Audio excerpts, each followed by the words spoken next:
Hello, Sam from Unique Coaching here with top tip number 2 for 10 powerful tips to help you improve your life.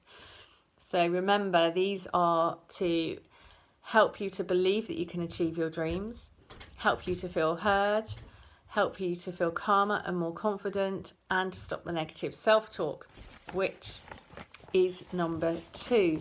So stop the negativity. So many of us in life in general and the news, media, everything is so negative. No wonder everybody's pulled down into this path of negativity unless they really learn not to be. I used to be very negative about myself. I believed everything that everybody ever told me, and if lots of people were criticizing me, that's what I would take on. I would never take all the positive stuff. I would take all the negative stuff, and that became me. So this is a major thing that really helped me to change to be the person I am now, which also involved me recovering from chronic illness.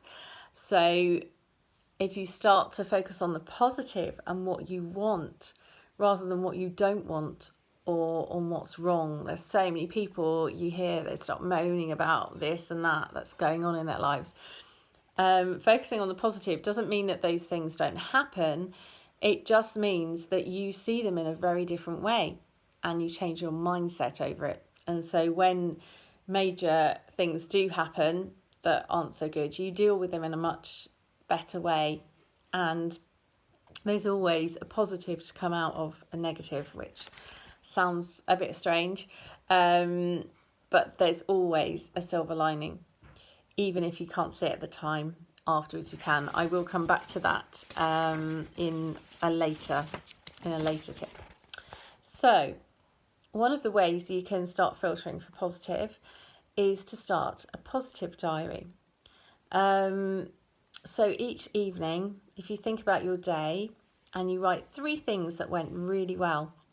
It can be anything. It could be something that you've achieved that you didn't think you were ever going to achieve, or it could just be the sun was shining, or I felt happy, I walked into town. Whatever it is, it can be major or not so major, because actually whatever it is pretty important to you and major to you.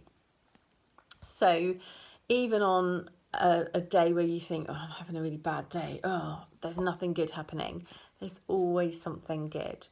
It might be that you watched your favourite programme on the telly, or you had your favourite food, or your child gave you a hug, or just anything like that.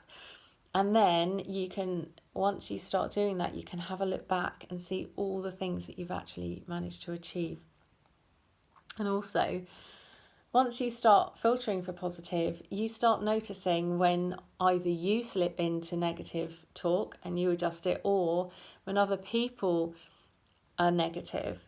I had to learn to deflect other people's negativity, because that's how I had kind of taken it all on for myself. So now I deflect it. If someone says something that before I would have believed it, I can think, no, that's not true. And then think of what the truth is instead. So I've learnt to deflect it rather than hold on to it. So have a go. 3 positive things a day. If doing a diary sounds too much like a chore and you're less likely to do it, so just lie in bed and think, 3 things that happened that were good today, and you could just say them out loud. I like to write them down, just so that I can flick back and look at and remember all the good things that I've done. You can also do a positivity jar.